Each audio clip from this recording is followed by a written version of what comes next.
आशुतोष शशांक शेखर चंद्रमौलि चिदंबरा, कोटि कोटि प्रणाम शंभु, कोटि नमन दिगंबरा। दौलत छोड़ी दुनिया छोड़ी, सारा खजाना छोड़ दिया, महादेव के प्रेम दीवाने राज घराना छोड़ दिया।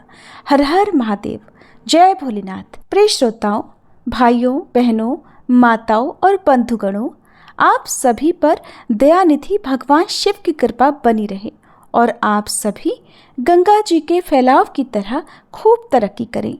आज आप सब बहुत ही मनोहारी और रोचक कथा का श्रवण करेंगे। आज की कथा बहुत ही विशेष है, तो आइए सुनते हैं आज की कथा।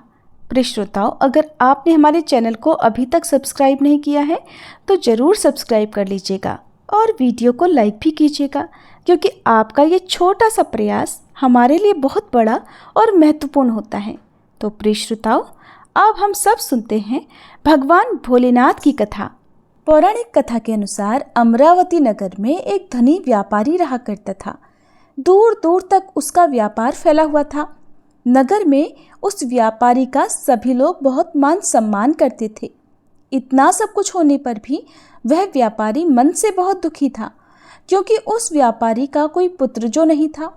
दिन रात उसे बस एक ही चिंता सताती रहती थी कि उसकी मृत्यु के बाद उसके इतने बड़े व्यापार और धन संपत्ति को कौन संभालेगा।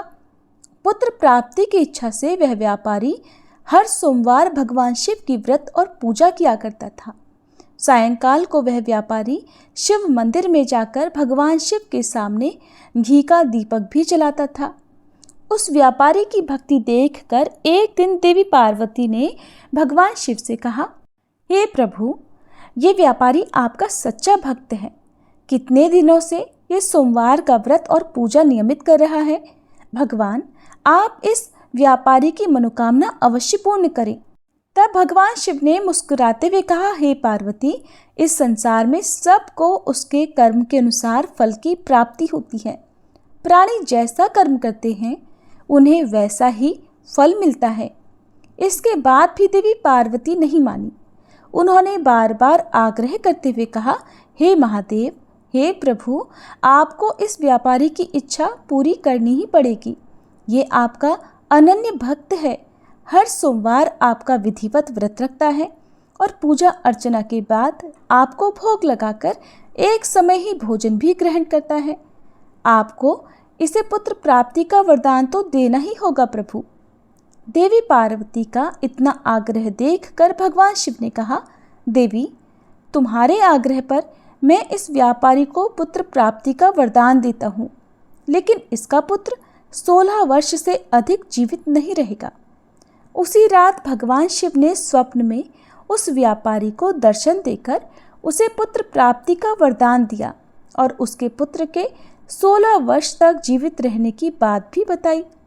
भगवान के वरदान से उस व्यापारी को खुशी तो हुई, लेकिन पुत्र की अल्पायु की चिंता ने उस खुशी को नष्ट कर दिया।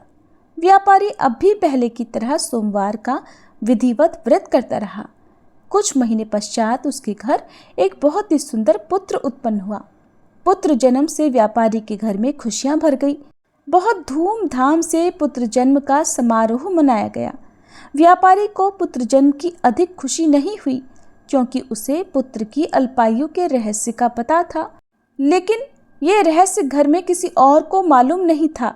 विद्वान ब्राह्मणों ने उस पुत्र का नाम अमर रखा।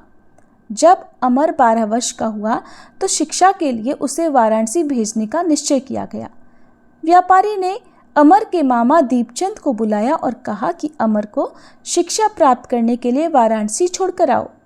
अमर अब अपने मामा के साथ शिक्षा प्राप्त करने के लिए चल दिया। रास्ते में जहाँ भी अमर और दीपचंद रात्रि विश्राम के लिए ठहरते, वहीं यज्ञ करते और ब्राह्मणों को भोजन भी कराते थे। लंबी यात्रा के बाद अमर और दीपचंद एक नगर में पहुंचे। उस नगर के राजा की कन्या के विवाह की खुशी में पूरे नगर को सजाया गया था। निश्चित समय पर बारात आ गई, लेकिन वर का पिता अपने बेटे के एक आंख से काना होने के कारण बहुत चिंतित था। उसे इस बात का भय सता रहा था कि राजा को इस बात का पता चलने पर कहीं वह विवाह से इनकार न कर दे, इससे उसकी बदनामी होगी। वर के पिता ने अमर को देखा तो उसके मस्तिष्क में एक विचार आया। उसने सोचा, क्यों न इस लड़के को दुल्हा बनाकर राजकुमारी से विवाह करा दूं। विवाह के बाद इसको धन देकर विदा कर दूंगा और राजकुमारी को अपने नगर में ले जाऊंगा। वर के पिता ने इस संबंध में अमर और दीपचंद से बात की। दीपचंद ने धन मिलने के लालच में वर के पिता की बात स्वीकार कर ली और अमर को दूल्हे के वस्त्र पहनाकर राजकुमारी चंद्रिका से विवाह करा दिया गया। राजा ने बहुत सा धन देकर राजकुमारी को विदा किया। अमर जब लौट रहा था तो सच नहीं छिपा सका और उसने राजकुमारी के दुपट्टे पर लिख दिया, राजकुमारी चंद्रिका, तुम्हारा विवाह तो मेरे साथ हुआ था। मैं तो वाराणसी में शिक्षा प्राप्त करने जा रहा हूँ। अब तुम्हें जिस नवयुवक की पत्नी बनना पड़ेगा वह कान्हा है। जब राजकुमारी ने अपने दुपट्टे पर लिखा हुआ पढ़ा तो उसने काने लड़के के साथ जाने से इनकार कर दिया। राजा ने सब बातें जानकर राजकुमारी को महल में रख लिया। उधर अमर अपने मामा दीपचंद के साथ वाराणसी पहुंच गया। अमर ने गुरुकुल में पढ़ना प्रारंभ कर दिया। जब अमर की आयु 16 वर्ष की हुई तो उसने एक यज्ञ किया। यज्ञ की समाप्ति पर ब्राह्मणों को भोजन कराया और खूब अन्न वस्त्र दान किए। रात को अमर अपने शयन कक्ष में सो गया। शिवजी के वरदान के अनुसार शयनावस्था में ही अमर के प्राण पखेरु उड़ गए। सूर्योदय पर मामा अमर को मृत देखकर रोने पीटने लगा। आसपास के लोग भी एकत्र होकर दुख प्रकट करने लगे। मामा के रोने विलाप करने के स्वर समीप से गुजरते हुए भगवान शिव और माता पार्वती ने भी सुने। तब माता पार्वती ने भगवान से कहा, प्राणनाथ, मुझसे इसके रोने का स्वर सहन नहीं हो रहा। आप इस व्यक्ति के कष्ट को अवश्य दूर कीजिए। भगवान शिव ने देवी पार्वती के साथ अदृश्य रूप में जाकर अमर को देखा तो पार्वती जी से बोले, देवी, ये तो उसी व्यापारी का पुत्र है जिसे मैंने 16 वर्ष की आयु का वरदान दिया था। आज इसकी आयु तो पूरी हो गई।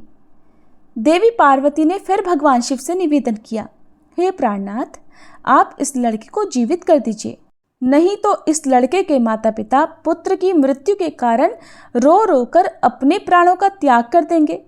इस लड़के का पिता तो आपका परम भक्त है, वर्षों से सोमवार का व्रत करते हुए आपको भोग लगा रहा है। माता पार्वती के बार बार आग्रह करने पर भगवान शिव ने उस लड़के को जीवित होने का वरदान दे दिया और कुछ ही क्षणों में वह जीवित होकर उठ बैठा। फिर शिक्षा समाप्त करके अमर मामा के साथ अपने नगर की ओर चल दिया। दोनों चलते हुए उसी नगर में पहुंचे जहां अमर का विवाह हुआ था। उस नगर में भी अमर ने यज्ञ का आयोजन किया। समीप से गुजरते हुए नगर के राजा ने यज्ञ का आयोजन देखा। तब राजा ने अमर को तुरंत पहचान लिया। यज्ञ समाप्त होने पर राजा अमर और उसके मामा को महल में ले गया और कुछ दिन उन्हें महल में रखकर बहुत सारा धन वस्त्र देकर राजकुमारी के साथ विदा कर दिया। रास्ते में सुरक्षा के लिए राजा ने बहुत से सैनिकों को भी साथ भेजा। दीपचंद ने नगर में पहुंचते ही एक दूत को घर भेजकर अपने आने की सूचना भेजी। अपने बेटे अमर के जीवित वापस लौटने की सूचना से व्यापारी बहुत प्रसन्न हुआ। व्यापारी ने अपनी पत्नी के साथ स्वयं को एक कमरे में बंद कर रखा था। भूखे प्यासे रहकर व्यापारी और उसकी पत्नी बेटे की प्रतीक्षा कर रहे थे। उन्होंने प्रतिज्ञा कर रखी थी कि यदि उन्हें अपने बेटे की मृत्यु का समाचार मिला तो वे दोनों भी अपने प्राण त्याग देंगे। व्यापारी अपनी पत्नी और मित्रों के साथ नगर के द्वार पर पहुंच गया। अपने बेटे के विवाह का समाचार सुनकर पुत्र वधू राजकुमारी चंद्रिका को देखकर उसकी खुशी का ठिकाना नहीं रहा। उसी रात भगवान शिव ने व्यापारी के स्वप्न में आकर कहा, हे श्रेष्ठी, मैंने तेरे सोमवार के व्रत करने और व्रत कथा सुनने से प्रसन्न होकर तेरे पुत्र को लंबी आयु प्रदान की है। यह सुनकर व्यापारी बहुत प्रसन्न हुआ।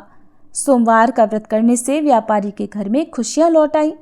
शास्त्रों में लिखा है कि जो स्त्री पुरुष सोमवार का विधिवत व्रत करते और व्रत कथा सुनते हैं, उनकी सभी इच्छाएं महादेव की कृपा से पूरी हो जाती हैं।